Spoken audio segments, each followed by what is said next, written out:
A. Shalom, Barakat Yahweh, Ba'ashem Yahushai, Ba'ashem Hakmadash, double unto the apostles, bishops, elders, a great millstone, and Shalom to you brothers in the highways and byways, doing the works of sealing faithfully and continually fighting that good fight of faith. Lord willing, we're finding that number to be delivered. All right. So we're going to start off with what we see on the screen here.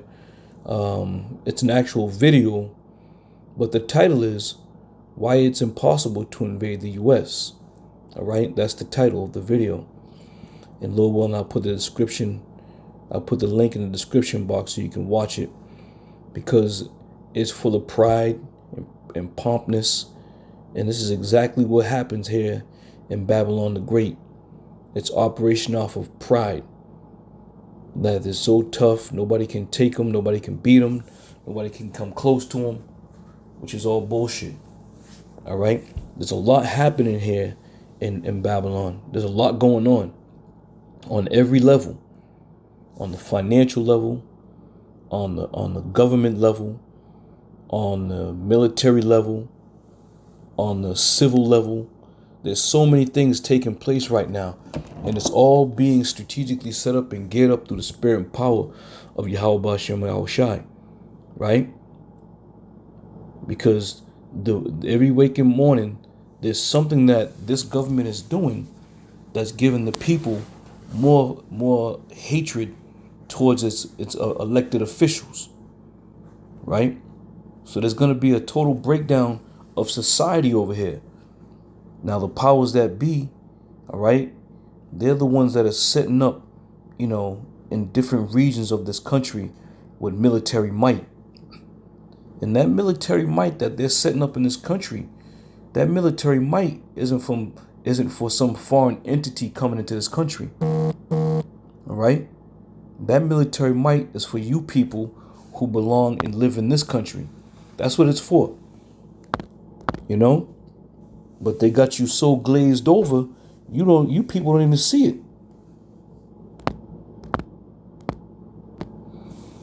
You people altogether think that what's taking place right now is the rebuilding the infrastructure of America to make it great again. That's what you people think. But the time is coming now. You're going to find out when they start shutting your assistance off, when they start shutting your electricity off, stealing your money from your bank. All these things are going to start affecting you so-called American people. And then and only then you're going to understand it was the things that the prophets of the Lord had warned and told you about. All right? But let's talk about Babylon the Great. Let's talk about, how this country has become the bullseye or public enemy number one throughout the world. All right? So what I want to do first is this. Let me read this. This is Jeremiah 50:9. It says, "For lo, I will raise and cause to come up against Babylon an assembly of great nations from the north country, and they shall set themselves in array against her. From thence she shall be taken. Their arrows shall be as a mighty expert man. None shall return in vain." All right. So we understand and know that the Lord is mustering up the kings of the earth for the battle, the ultimate war to end all war battles, right? And leading the charge is going to be the land of Russia, the North country. All right. So let's start with this one right here. This is Rutherford's, and it was dated September 28th. And it says, Russia tells West, any aggression will be met with decisive response. Okay? So in other words, that's a threat. If you want to mess around, you're going to find out. And again, this is the nation that's going to lead. In summary, it says, Russia's top diplomat addressed UN amid rising European tension, or rising Europe tension. Okay? It says he warns of militaristic rhetoric plays down drone incursions.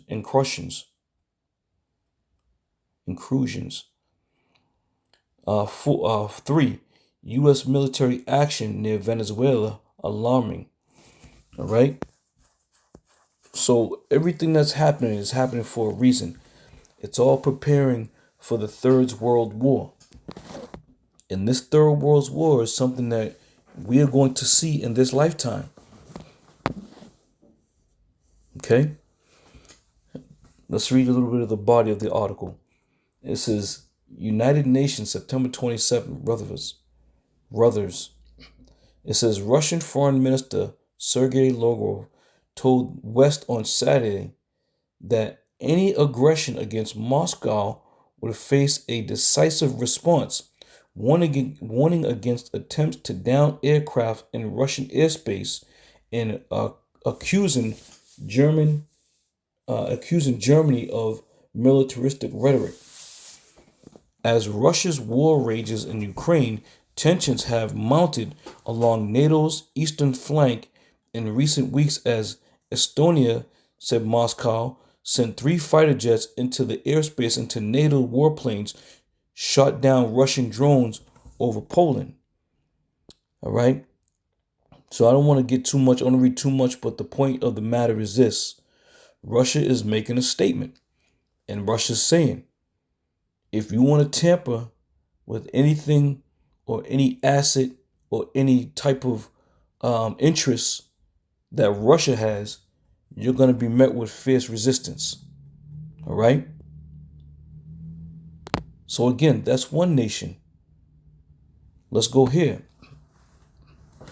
Okay? Let's read about Iran threatens U.S. Right? It says, based on current reportings from September 2025, Iran has issued several threats to the U.S.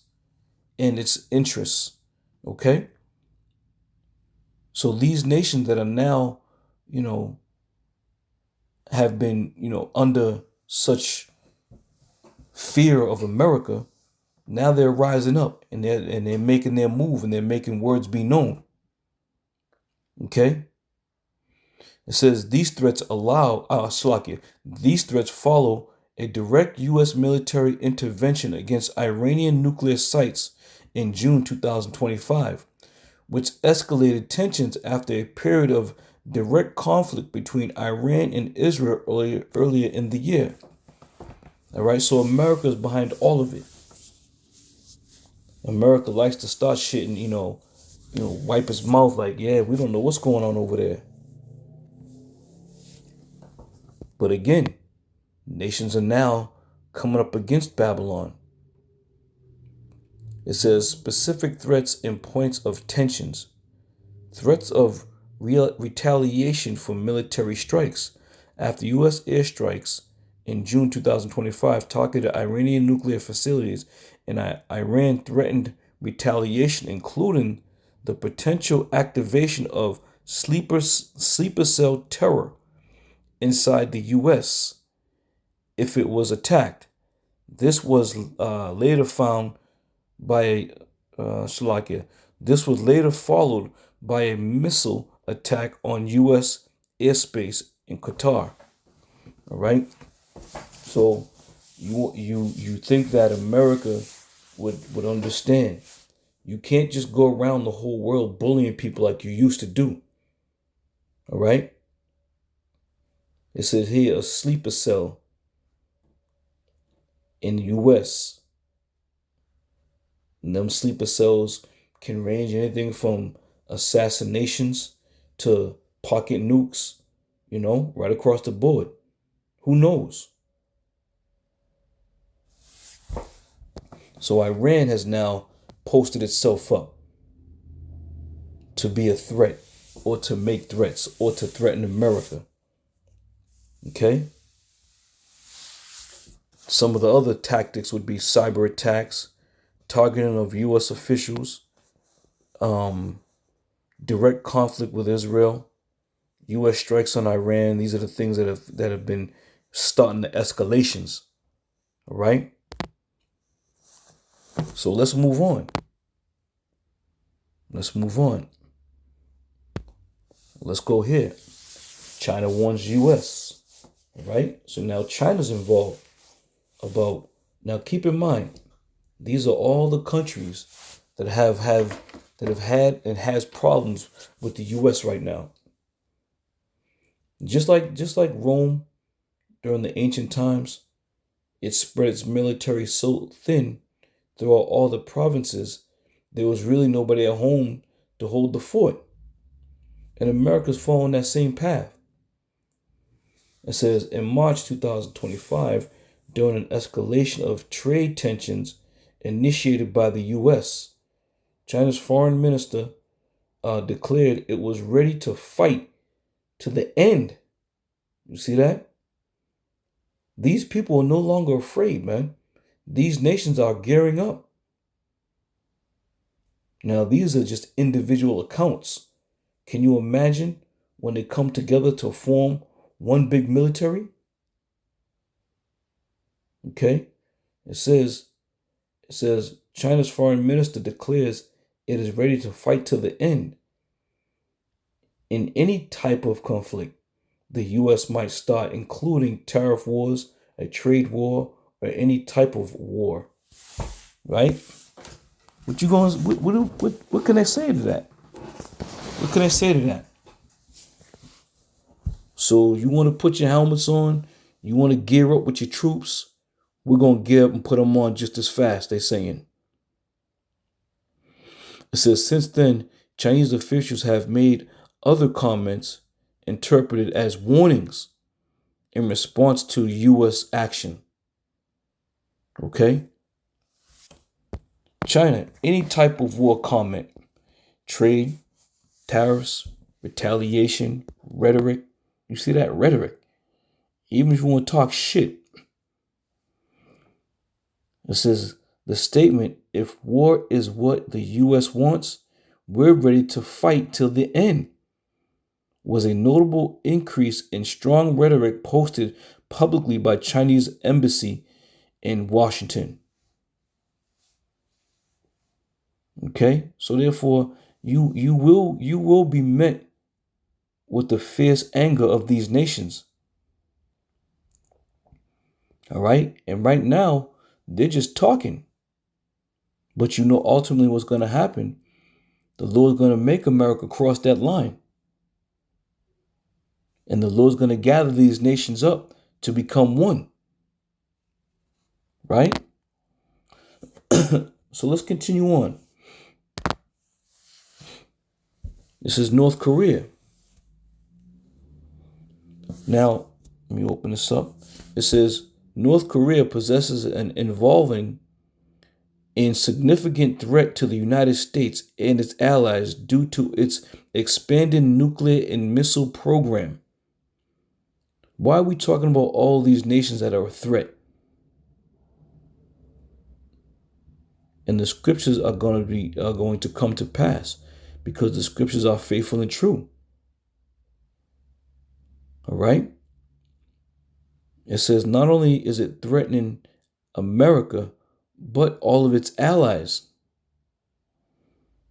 Okay? It says alongside increasingly provocative rhetoric, the threat is magnified by Pyongyang's recent shift toward closer military cooperation with China and Russia. So these nations are gearing up and they're going to form. They're going to come together. And nobody's going to be able to stop it. America's not going to be able to make any kind of treaty or send any kind of, peace offering, because the Lord's going to put the spirit on these kings of the earth to ignore all of that. So it says escalating nuclear and missile capabilities. North Korea's advanced weapon programs are the most serious part of its threat to the U.S. Recent developments include solid fuel missiles technology. In September 2025, North Korea conducted the final ground test for a new, more powerful solid fuel rocket engine for its long-range missiles. Solid fuel missiles are more stable and can be launched more quickly and with less warning than liquid fuel versions. Hypersonic weapons. In 2025, North Korea tested a intermediate range ballistic missile, IRBM, with a hypersonic glide vehicle, HGV, payload. While analysis suggests this technology is still early in development, it could make missile defense more difficult in the future. All right? So everybody's ready, man. Everybody's gearing up. Intercontinental Ballistic Missile, ICBM. U.S. officials have assessed that North Korea's solid fuel Hwasong 19 ICBM can deliver a nuclear warhead to targets throughout North America. In September 2025, North Korea's president stated that North Korea is in the final stages of developing an ICBM that can hit the U.S. with a nuclear weapon. So what more? What more can you possibly think of? All right? Nuclear arsenal expansion. In August of 2025, Kim Jong-un vowed to accelerate his country's nuclear expansion in response to the joint U.S.-South Korea military exercise. It's ready. Increase geopolitical alignment. North Korea is strengthening its ties with Russia and China, which complicates the U.S. foreign policy. So again, this is all what's going on behind the scenes. These are the things that are happening behind the scenes while you people here in America are all, concerned about the sporting arenas, the music industry, who's going on trial and all this other nonsense. These nations are gearing up and they're serious, man. Because America, what it does is it boasts itself off the pride of yesteryear. When America was that strongest country in the world and nobody would mess with it. But this is the attitude that most Americans have. And now that you got a commander-in-chief in office who's continually pushing that same ideology. We're the biggest, we're the baddest, nobody's going to touch us, no one's going to dare step over. They're ready to cross that line. Let's continue, right? Afghanistan. It says, tensions between the Taliban government in Afghanistan and the U.S. have escalated following public threats and counter threats in September of 2025 over former President Donald Trump's demand to acquire a Bagram air base. The Taliban, which took control of Afghanistan in 2021, has rejected any U.S. military return and respond with threats of their own. All right. So this is just a small clip of what's to come, or how many nations are on board. This is a small clip, right? Let me get this here. So the question was, how many countries have tensions with the U.S., right? The AI overview states, it's impossible to provide an exact number of countries that have tensions with the United States, as the nature and degree of international relationships are constantly shifting. However, some of the most prominent sources of tension include established geopolitical rivalries and complex relationships with some allies. So let's read a little bit of this here. All right, and we just went through some of the main countries. All right, it says established geopolitical adversaries. Several countries are widely recognized as having adversarial relationships with the U.S. as of July 2024. The U.S. government has officially defined the following as foreign adversaries. All right. So the government has defined, the U.S. government defined China as an adversary, Russia as an adversary, Iran as an adversary, North Korea as an adversary, Cuba as an adversary, and Venezuela as an adversary. Okay?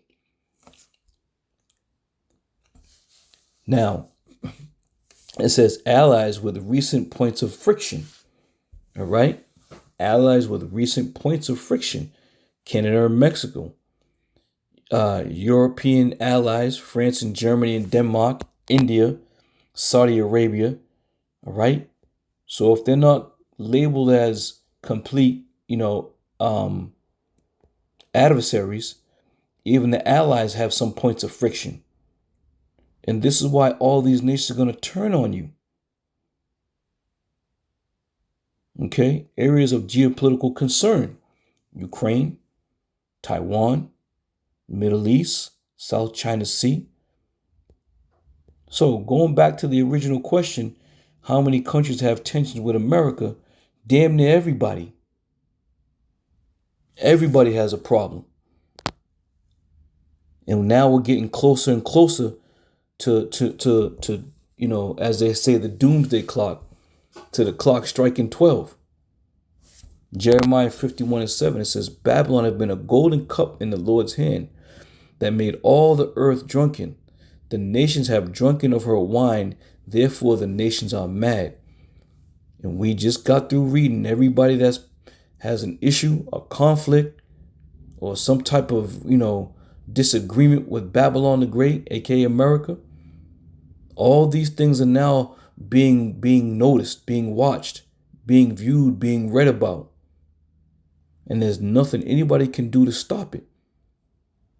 So therefore, when the servants of Yahweh Shem Yahushai, the prophets, continually prophesied about the downfall of the kingdom, know this is the reason why this downfall is going to take place, and how it's going to take place, by means of these countries gearing up. All right? You don't have an adversary unless you have a problem with somebody. And when you have a problem with somebody, you become mad with somebody. And this is why the scripture says, therefore these nations are mad. All right? Let's continue. Revelation 17:16. It said, the 10 horns which thou sawest upon the beast, these shall hate the whore, and shall make her desolate and naked, and shall eat her flesh and burn her with fire. Because ultimately, every nation that has that nuclear capability is going to come up against America to shoot at her, to send that fire to burn her utterly, man. Right? This is where we're going with it. This is what's on the menu. The scriptures say it. Jeremiah 51:1. It says, thus say the Lord, behold, I will raise up against Babylon and against them that dwell in the midst of them, that rise up against me, a destroying wind. That destroying wind is going to be that thermonuclear blast. Okay? And I will send unto Babylon fanners that shall fan her, and shall empty her land. For in the day of trouble they shall be against her round about. And against him that bendeth, let the archer bend his bow. And against him that lifteth himself up in his brigandine, and spare ye not her young men, destroy ye utterly all her hosts. All right? So the war is going to be a war of all nations. A third world's war. All right? But what country is going to get the worst of it? Babylon the Great. All these nations are going to turn. They're going to turn against this place. And when that takes place, then you're going to know that it's going to be the vengeance of the Lord. All right? So let's continue. Let's jump down to verse 6. It says, flee out of the midst of Babylon and deliver every man his soul. Be not cut off in her iniquity. For this is the time of the Lord's vengeance. He will render unto her a recompense Babylon had been a golden cup in the Lord's hand that made all the earth drunken. The nations have drunken of her wine, therefore the nations are mad. Okay? Babylon is suddenly fallen and destroyed. Howl for her, take balm for her pain, if so she may be healed. We would have healed Babylon, but she is not healed. Forsake her and let us go every one into his own country, for her judgment reacheth unto heaven and is lifted up in the skies. Is lifted up even to the skies. All right. So this is the judgment that is written for Babylon the Great. So let's get back to where we started. It says, why is it impossible to invade the U.S.? It's not impossible. Let's just take a look. Let's just take a thought about what took place in 2000. Was it 2001? 9/11. Look what took place then. That was a small invasion. No, did not come over as they say. They came over here and invaded the place. Look what we got going on with this whole ICE thing right now. They're saying all these illegals and these immigrants are invading the country. And these are people just so-called walking, taking an airplane. These are the things that are happening. So again, when you watch this video, it's a bunch of pride and a bunch of pomp, a bunch of boasting about how great they are. But one thing they forgot to do, they forgot to factor in the spirit of Yahweh Bashem Yahushai in his prophecies. All right? Little do you people know, it's all written. The destruction of this place is written. And it's on deck, ready to go, ready to be taken. All right? So Lord willing, I'm going to see y'all brothers another one. I'm going to say shalom.